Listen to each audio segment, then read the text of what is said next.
Hello friends, ನೀವು ನೋಡ್ತಾ ಇದ್ದೀರಾ ಈಸಿ ಲೈಫ್ ಇಸ್ ಸೌಮ್ಯ ಕನ್ನಡ. ಇವತ್ತು ನಾನು ನಿಮಗೋಸ್ಕರ ತಂದಿದ್ದೀನಿ ರುಚಿಯಾಗಿ ಆಲೂ ಪರಾಠ ದೋಸೆ ರೆಸಿಪಿ. ಹೌದು, ಇದು ಪರಾಠ ಟೇಸ್ಟಲ್ಲಿರುತ್ತೆ, ಆದರೆ ಇದನ್ನ ದೋಸೆ ರೀತಿಲಿ ಮಾಡ್ತೀವಿ. ಹಾಗಾದರೆ ಬನ್ನಿ ವಿಡಿಯೋ ಸ್ಟಾರ್ಟ್ ಮಾಡೋಣ.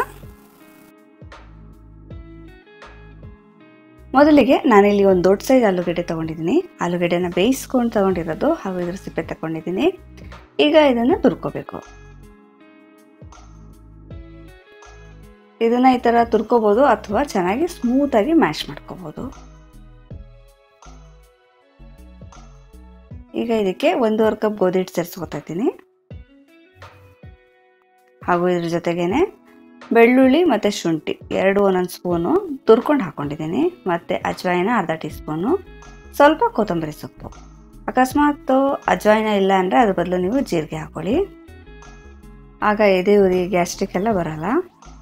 ಇದ್ರ ಜೊತೆಗೇ ಅರಿಶಿಣದ ಪುಡಿ 2 ಚಿಟಿಕೆ, ಮತ್ತು ಅಚ್ಕಾರದ ಪುಡಿ ಅರ್ಧ ಚಮಚ, ಧನಿಯಾ ಪುಡಿ ಅರ್ಧ ಚಮಚ, ಗರಂ ಮಸಾಲ ಪುಡಿ 1/4 ಚಮಚ, ಜೀರಿಗೆ ಪುಡಿ 1/4 ಚಮಚ, ಮತ್ತು ಆಮ್ಚೂರ್ ಪೌಡರ್ ಅರ್ಧ ಚಮಚ, ಮತ್ತು ರುಚಿಗೆ ತಕ್ಕಷ್ಟು ಉಪ್ಪು ಹಾಕೋತಾ ಇದ್ದೀನಿ.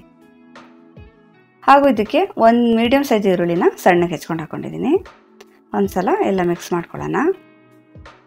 ಈಗ ಇದಕ್ಕೆ ನಿಧಾನವಾಗಿ ನೀರು ಹಾಕ್ಕೊಳ್ತಾ ಮಿಕ್ಸ್ ಮಾಡ್ಕೋಬೇಕು. ಒಂದು ಬ್ಯಾಟರ್ ತಯಾರಿಸ್ಕೋಬೇಕು. ಗಂಟಾಗಿರಬಾರ್ದು, ಕ್ಲೀನಾಗಿ ಚೆನ್ನಾಗಿ ಮಿಕ್ಸ್ ಮಾಡ್ಕೋಬೇಕು.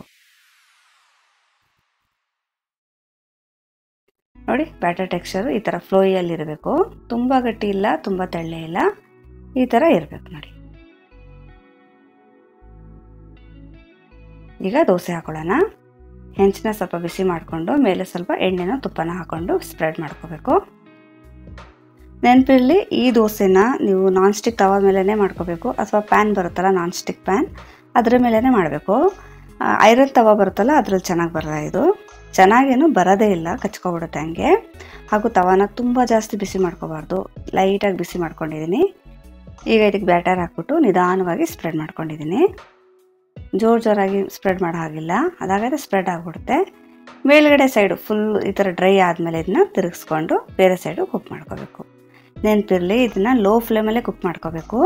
ನೀವು ಬೇಗ ಮಾಡಬೇಕು ಅಂತ ಮೀಡಿಯಮ್ ಫ್ಲೇಮ್ ಹೈ ಫ್ಲೇಮಲ್ಲಿ ಮಾಡಿದ್ರೆ ಇದು ನಿಜವಾಗ್ಲೂ ಆಗೋಲ್ಲ.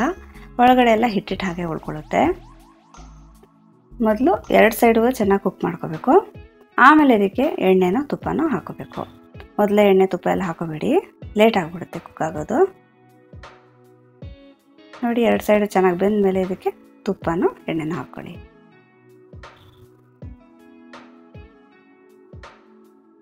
ಇದು ರೆಡಿಯಾಗಿದೆ. ಇದೇ ರೀತಿ ಮಿಕ್ಕಿ ದೋಸೆನೂ ಮಾಡ್ಕೋಬೇಕು. ಈ ದೋಸೆ ಪರ್ಫೆಕ್ಟಾಗಿ ಕರೆಕ್ಟಾಗಿ ಬರಬೇಕು ಅಂದರೆ 3 ಟಿಪ್ಸ್ ಇದೆ. ಬ್ಯಾಟರು ಕನ್ಸಿಸ್ಟೆನ್ಸಿ ಕರೆಕ್ಟಾಗಿರಬೇಕು, ನಾನ್ ಸ್ಟಿಕ್ ತವಾದಲ್ಲೇ ಮಾಡಬೇಕು, ಹಾಗೂ ಲೋ ಫ್ಲೇಮಲ್ಲೇ ಮಾಡಬೇಕು.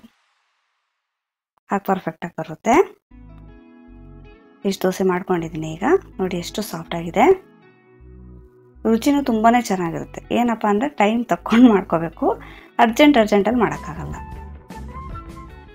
ಇವತ್ತಿನ ವಿಡಿಯೋ ನಿಮ್ಗೆ ಇಷ್ಟ ಆದರೆ ಪ್ಲೀಸ್ ನನ್ನ ಚಾನಲ್ನ ಸಬ್ಸ್ಕ್ರೈಬ್ ಮಾಡ್ಕೊಳ್ಳಿ, ವಿಡಿಯೋನ ಲೈಕ್ ಮಾಡಿ. Thank you for watching.